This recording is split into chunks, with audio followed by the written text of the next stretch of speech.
Welcome back to Beyond the Rabbit Hole. Tonight, we're diving into something darker than dystopia, a blueprint for control that doesn't use violence or laws, but the deepest symbols in your unconscious mind. We're talking about the Dark Enlightenment, a political philosophy that rejects democracy, equality, and liberal values in favor of hierarchy, order, and elite rule. But this isn't just about government, it's about myth. Because if you wanted to rewire a civilization, not just its laws but its soul, you wouldn't start with logic. You'd start with archetypes. Carl Jung believed these symbolic figures, the king, the hero, the shadow, the sage, live in the collective unconscious of all human beings. They shape our stories, our beliefs, our fears, and in the wrong hands, they become tools of mass manipulation. Let's say someone wanted to implement Dark Enlightenment ideals. How would they do it? They'd start with the king. Not a tyrant, a restorer of order, a wise father figure who brings stability in times of chaos. The narrative wouldn't say, give up your freedoms. It would say, you're tired, the world is burning, let someone competent take the wheel.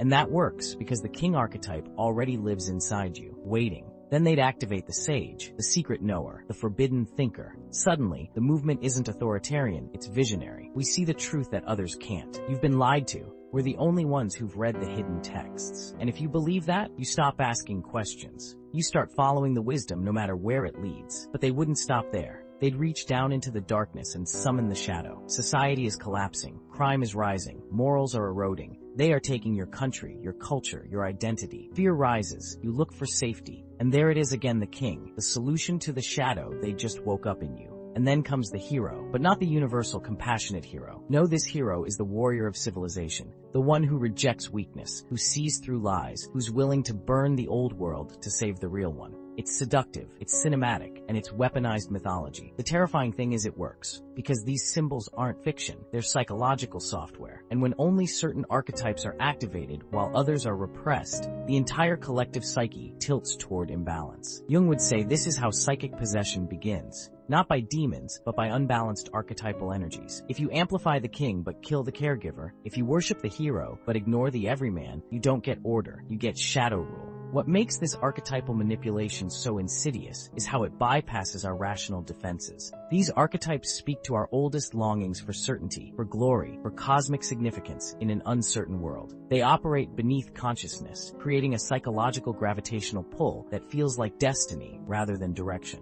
The manufactured crises create a state of perpetual liminal tension where normal critical thinking is suspended and mythic thinking takes over. Perhaps most disturbing is how this archetypal pattern repeats throughout history. The same symbolic constellation appeared in Rome's transition from republic to empire, in the rise of fascism in the 20th century, and in countless smaller societal shifts away from democratic principles. The players change, but the archetypal drama remains the same. A shadow play of unconscious forces that we mistake for political inevitability. Jung's warning was clear. When we don't integrate these archetypes consciously, they integrate us unconsciously. So the question is, are we being governed by leaders or by stories? And who's choosing which story you're allowed to live in? Because if you control the archetypes, you don't need to control the people. They'll control themselves. We'll see you next time, Beyond the Rabbit Hole.